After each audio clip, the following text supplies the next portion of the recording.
Welcome back. In the previous episode, we've learned from a senior diplomat some general concepts of body language. We've also practiced to react to various types of nonverbal signs in a business negotiation by choosing a better way to respond verbally. In this video, we'll explain the nonverbal signs displayed by the 7 negotiators, and then discuss which response in each of the scenarios is more instrumental to achieving the negotiation goals. Are you ready to start today's lesson? In picture 1, the man is bowing his head, closing his eyes, and rubbing his nose. These are signs of tiredness. When participants in a meeting feel tired, it is difficult for them to consider your offer, and the discussion may become inefficient. So, suggesting to go through the main points again as in option A is not a good idea. On the other hand, option B, perhaps we should take a short break at this point, is a response that shows your thoughtfulness. The friendly gesture is likely to be appreciated. It can help build rapport and facilitate the negotiation process after the break. Next, look at the smile and friendly eye contact of the woman in picture 2. They indicate her accepting attitude. It appears that she's quite pleased with your offer. So response B, now, are you sure there's nothing we still need to discuss? Would be a very stupid move at this point. Allow me to emphasize again. It would be a very stupid thing to say at this point. You could be looking trouble for yourself by saying so. Do not go for it. This woman is displaying very positive nonverbal signs. Seize the good opportunity to take the next step. That is, signing the contract. Response A, splendid. So, if you'll just sign here, is a timely and smart move here.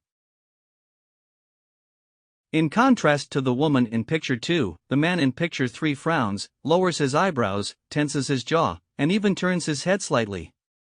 These are typical signs when a person disagrees and is dissatisfied. Facing a person showing dissatisfaction, it is recommended to respond with option B. Now, is there anything you're still not completely happy with?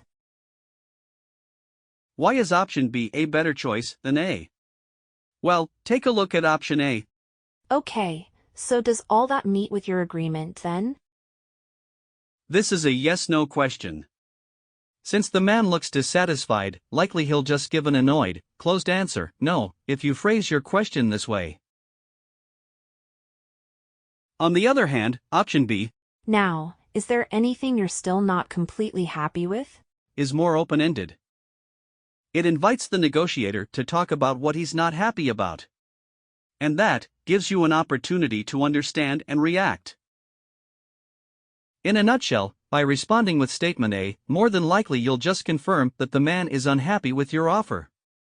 But statement B can help you understand the reason behind his dissatisfaction. And based on that knowledge, you can figure out ways to move the negotiation forwards so as to create a win-win situation. The man in picture 4 is tapping his fingers on the chin and looking upwards.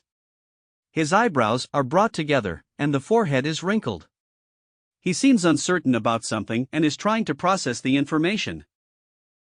Feelings of uncertainty could lead to fear and emotional intensity in negotiation situations. So when you observe body language that displays such feelings, you can try to untangle uncertainty by providing essential information or something that is reassuring. Option A, I hope this is all acceptable to you, but before you answer, let me just mention one more thing, is a good way to manage your counterpart's uncertainty.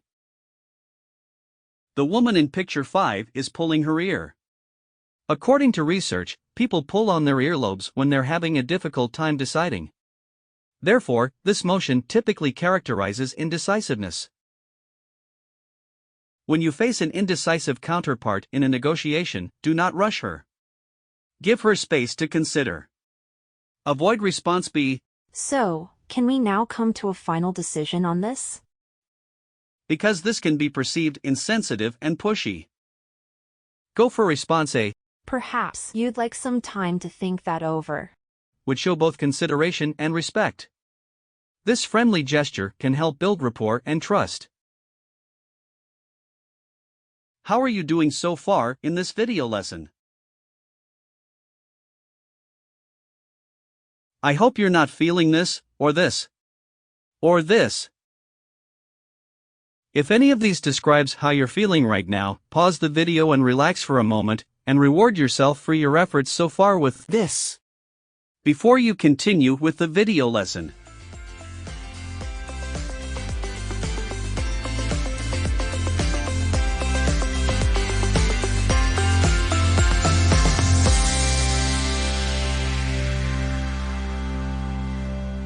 Alright. I hope you feel rejuvenated now. Let's continue discussing the nonverbal signals in business negotiations and appropriate ways to respond. Picture 6. By the woman's facial expressions and the way she rests her head on the hand, we can easily tell that she feels bored. Option B.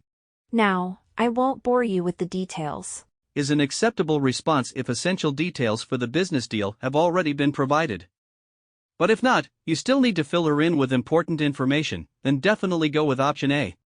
Okay, let's move on to something I think you'll find very relevant to your needs. All negotiators want their needs to be met in a negotiation. So this statement would raise her interest and is facilitative to subsequent discussion. The man in picture 7 looks hostile.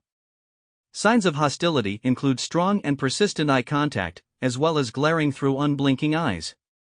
How can we deal with a hostile person in a negotiation? According to Kwame Christian, CEO of the American Negotiation Institute, when we have a hostile negotiator before us, it can be a genuine hostility, or just a negotiation strategy. In most cases, the hostile negotiators actually have a fairly simple tactic: to apply pressure on their counterparts and make them feel frightened or angry. When facing such a negotiator using the hostility strategy, if we succumb to emotional pressure, instead of staying focused on our plan or goals, we may become fixated on trying to relieve the discomfort that exists.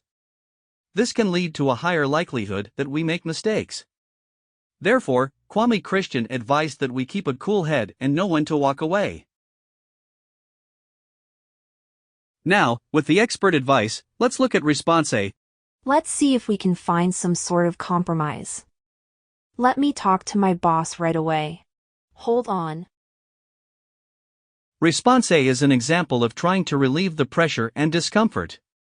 Instead of staying focused on the plan, we will be succumbing to emotional pressure and making a hasty compromise. So we don't want to say this to a hostile negotiator. Next, let's examine option B. I'm afraid that really is as far as I can go at this stage. Well, my offer still remains. Should you wish to reconsider, you can definitely give me a call. In comparison to response A, response B is an example of staying focused on our goals and knowing when to walk away. By responding, I'm afraid that really is as far as I can go at this stage. We stick to our goal. But by using the diplomatic language, I'm afraid, and the time phrase, at this stage, we've also softened the message and are both gentle and firm.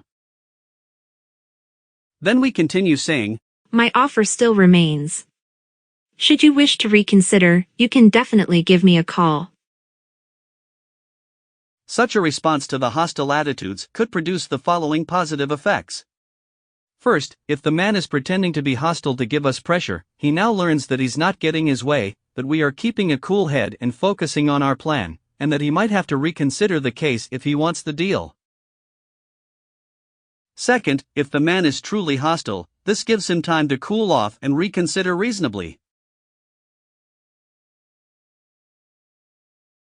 Now, let's have a quick review of some of the important nonverbal signals by focusing on two categories of body language, the hand and the mouth. First of all, let's look at the hand. The man in picture 1 is rubbing his nose. This could be an indication of tiredness. The man in picture 4 is tapping his fingers on the chin. This is a possible sign of uncertainty. The woman in picture 5 is pulling her earlobe. This body language indicates that she might have a difficult time making a decision. The woman in picture 6 is resting her head on the hand. It is a possible sign of boredom. Next, let's focus on the mouth. Among the 7 negotiators, only negotiator 2's mouth is slightly turned up. This usually indicates the person is feeling happy, optimistic, or accepting. On the other hand, a slightly downturned mouth, as in negotiators 3 to 7, can be an indicator of negative feelings such as dissatisfaction, uncertainty, indecisiveness, boredom, or even hostility.